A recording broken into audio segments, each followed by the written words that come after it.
इसे नियति कहें या किस्मत का खेल। दरअसल करीब 13 साल पुरानी बात है। एक लड़की पैदा हो जाती है। लड़की पैदा होने के बाद अभी उसने ठीक से माँ कहना या पिता कहना भी शुरू नहीं किया था कि उसकी माँ की तबीयत इतनी ज़्यादा ख़राब हो जाती है कि माँ की मौत हो जाती है। अब बच्चों को पालने की जिम्मेदारी बाप के ऊपर आ जाती है। लेकिन कुछ समय गुजर जाने के बाद उस लड़की के साथ एक ऐसी भयानक घटना होती है जिस घटना को सुनने के बाद शायद आप लोगों का भी रिश्तों से विश्वास उठ जाएगा। आप लोग भी सोचने पर मजबूर हो जाएंगे कि वह लड़की आज एक ऐसे दर्द, एक ऐसी तकलीफ में जी रही है कि जब तक उसकी सांसें चलेंगी शायद उस दर्द को, उस तकलीफ को कभी नहीं भुला पाएगी।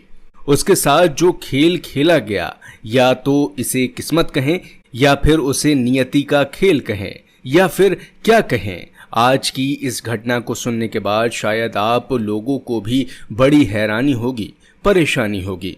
इसलिए इस वीडियो में आप अंत तक बने रहिएगा, क्योंकि इस घटना से आपको एक बड़ी सीख मिलने वाली है। और बाकी दोस्तों, हमारी आप लोगों से एक छोटी सी रिक्वेस्ट है, वीडियो को लाइक करके चैनल को सब्सक्राइब कर लीजिए। और जितने भी दोस्त हमारी इस वीडियो को जहां से भी देख रहे हैं वे कमेंट में अपना नाम और अपनी सिटी का नाम ज़रूर लिखें। दोस्तों, आज की जो सच्ची घटना है मैं आपको सुनाने जा रहा हूं। ये सच्ची घटना है उत्तर प्रदेश के जिला हापुड़ की, और हापुड़ का ही एक थाना लगता है बहादुरगढ़। दरअसल बहादुरगढ़ थाना क्षेत्र के एक गांव में 13 साल की एक लड़की को कई दिनों से पेट में दर्द हो रहा था। वहीं जैसे गांव में कभी हाजमोला या कोई और गोली देकर, कुछ इस तरह के पेट पर कुछ गर्म कपड़ा लगाकर, कुछ इस तरह के जो देसी नुस्खे होते हैं वही करने की कोशिश की जा रही थी। लेकिन पेट का दर्द था कि लगातार बढ़ रहा था। वह बच्ची कहती है कि मुझे डॉक्टर के पास ले चलो। अब घर में जो भी जिम्मेदार आदमी था उसे डॉक्टर के पास लेकर नहीं जाना चाहता था। वो व्यक्ति उसे सीधा हापुड़ लेकर जाता है। हापुड़ का ही एक मोहल्ला होता है। उस मोहल्ले में एक बच्ची की ताई जी रहती थी। वहां जाकर ताई जी के पास उस बच्ची को, जो 13 साल की लड़की होती है, छोड़ दिया जाता है। कह दिया जाता है कि इसके पेट में कई दिनों से दर्द हो रहा है, मैंने तो कई जगह दिखाया, अब तुम ही दिखा दो। इतना कह के वह व्यक्ति तो वहां से निकल जाता है। उसके बाद ताई जी उस बच्ची को देखती हैं। देखने के बाद ताई जी की भी हालत खराब हो जाती है। तुरंत ही वह उस बच्ची को लेकर अस्पताल पहुंचती है। अस्पताल में जैसे जाती हैं तो डॉक्टर लोग उसे देखते ही समझ जाते हैं कि इसको समस्या कुछ गंभीर है। दरअसल वह लड़की प्रेग्नेंट हो चुकी थी। प्रेग्नेंट 13 साल की उम्र में कैसे हुई, क्यों हुई, कई तरह के सवाल थे। लेकिन डॉक्टर ने अपनी तसल्ली के लिए उस लड़की का जब अल्ट्रासाउंड कराया तो अल्ट्रासाउंड करने से पता चलता है कि वह 7 महीने की गर्भवती है। अब इस बात की जानकारी उस लड़की की ताई जी को दी जाती है कि आपकी जो बच्ची है वह गर्भवती है। अब ताई जी करें तो क्या करें, वह समझ नहीं पा रही थीं। तुरंत ही परिवार के बाकी लोगों को बताया जाता है, और ये सब जानकारी देने के बाद, इससे पहले कि परिवार के लोगों को जानकारी दी जाती, डॉक्टर के माध्यम से ये सूचना पुलिस तक पहुंच जाती है। और जैसे ही पुलिस को ये सूचना मिलती है, चाइल्ड वेलफेयर कमेटी भी मौके पर पहुंच जाती है। अब इस लड़की के पास इर्द गिर्द कई लोगों का जमघट था। ये लड़की समझ नहीं पा रही थी कि पेट में ही तो दर्द था, थोड़ी सी तो तकलीफ हो रही थी, इतने सारे लोग यहाँ आने का क्या मतलब है इनका। एक तरफ डॉक्टर दिखाई दे रहे हैं तो एक तरफ चाइल्ड वेलफेयर कमेटी के सदस्य दिखाई दे रहे हैं। एक तरफ पुलिस की वर्दी पहनी हुई कुछ महिलाएं हैं, कुछ पुरुष दिखाई दे रहे हैं, और अब हर कोई उसे प्यार से पुचकार रहा है, उससे बातचीत कर रहा है। लड़की से पूछा जाता है कि बेटा, तुम्हारा ये पेट बड़ा कैसे हुआ, क्या दिक्कत हुई, क्या परेशानी हुई। जब उस लड़की से प्यार से पूछा गया, क्योंकि वह पहले से ही डरी हुई थी, सहमी हुई थी, समझ नहीं पा रही थी कि आखिरकार उसे तकलीफ क्या हुई है।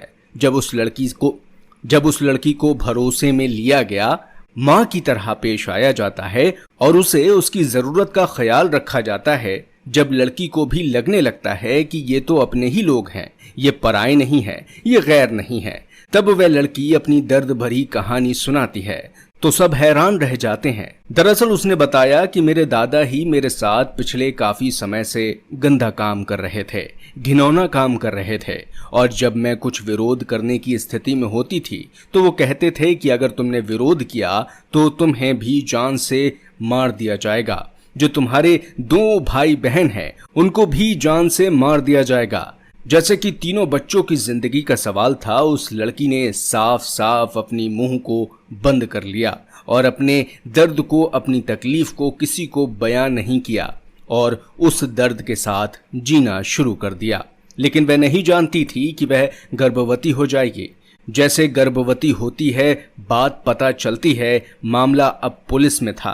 पुलिस से मामला CWC और CWC के बाद ये बात पहुंच जाती है सीधा हाई कोर्ट में, और ये कहा जाता है कि एक लड़की है, उसको गर्भपात करने की अनुमति प्रदान की जाए। आखिरकार ये बच्चा पैदा होगा तो इस बच्चे की परवरिश कौन करेगा, कौन इसे पालेगा पोसेगा। कोर्ट ने जैसे ही ये बात सुनी, डॉक्टर की रिपोर्ट देखी। डॉक्टर की रिपोर्ट देखते ही साफ साफ इनकार कर दिया, क्योंकि समय बहुत ज्यादा हो चुका था। उसने कहा कि इसलिए हम गर्भपात की अनुमति नहीं दे सकते। अब जब गर्भपात की अनुमति नहीं दी जाती है तब उसके पेट में बच्चा पल रहा होता है। अब ऐसी स्थिति में हाई कोर्ट से एक आदेश होता है योगी सरकार के लिए।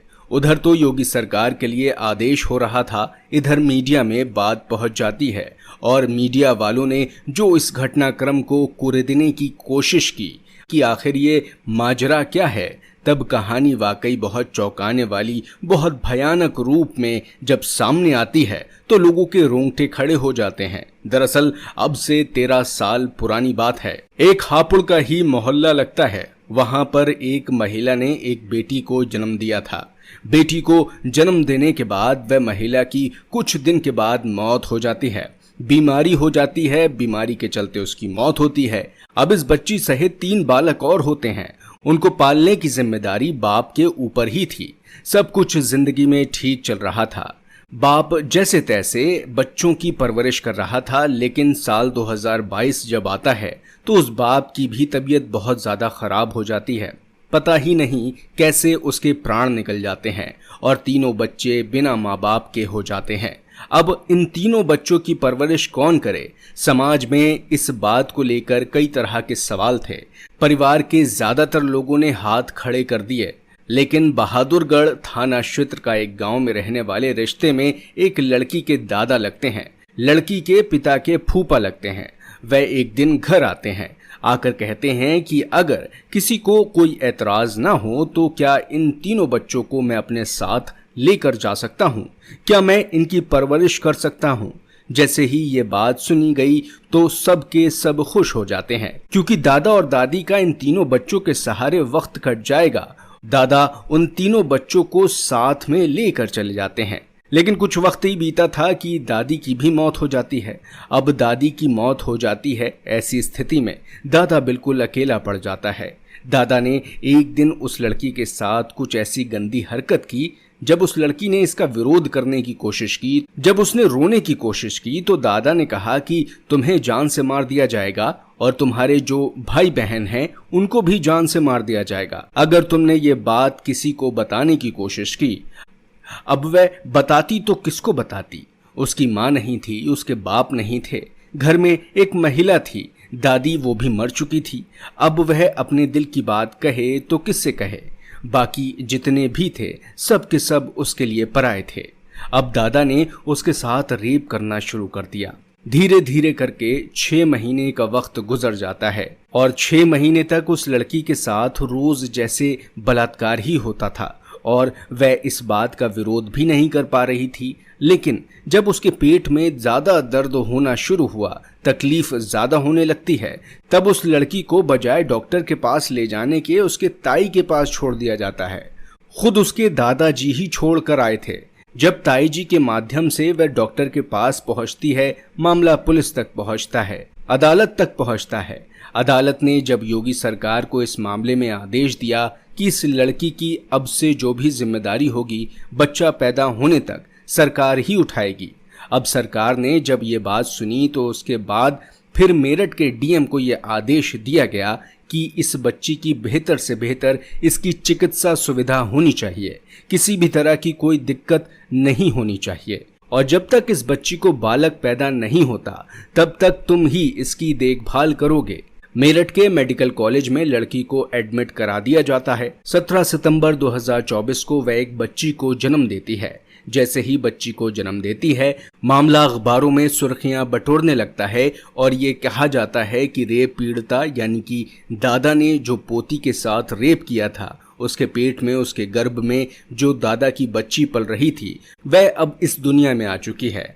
लेकिन इसका होगा क्या, करेंगे क्या, अब यही सवाल था। लेकिन चाइल्ड वेलफेयर कमेटी इस मामले में सक्रिय थी और चाइल्ड वेलफेयर कमेटी के माध्यम से इस बच्ची को सारा और कारा, एक संस्था होती है, सारा और कारा संस्था के बारे में अगर हम बात करें तो वह ऐसे बच्चों को अडॉप्ट कर लेती है। और सारा और कारा संस्था से कुछ ऐसे माँ बाप जिनको बच्चे नहीं होते या बच्चों को रखने की ख्वाहिश जाहिर करते हैं, तो वह इनकी वेबसाइट पर आवेदन कर सकते हैं और आवेदन में लकी ड्रॉ के माध्यम से बच्चा उन तक पहुंच जाता है और वे बच्चे के माँ बाप बन जाते हैं और उन्हें पालते हैं। फिलहाल वह बच्ची सारा और कारा संस्थान की तरफ जाने की ओर अग्रसर थी।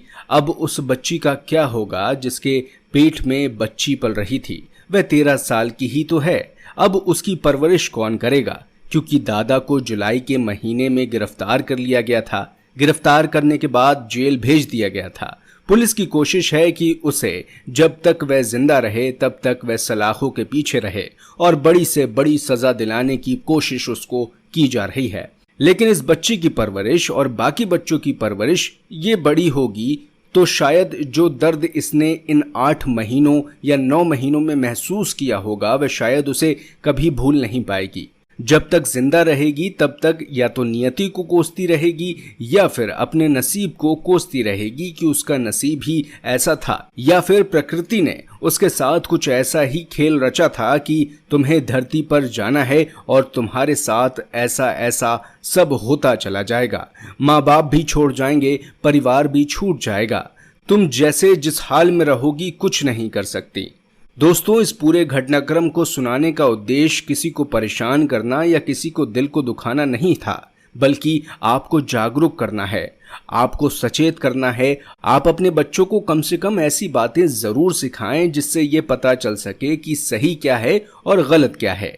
अभी भी वो लड़की अकेले ही रहेगी। यदि पहले दिन जब उसके साथ गलत काम हुआ था या करने की कोशिश की गई थी, काश उसने उस दिन अपने दादा का पुरजोर तरीके से विरोध किया होता तो शायद उसके साथ कभी ऐसी घटना नहीं होती।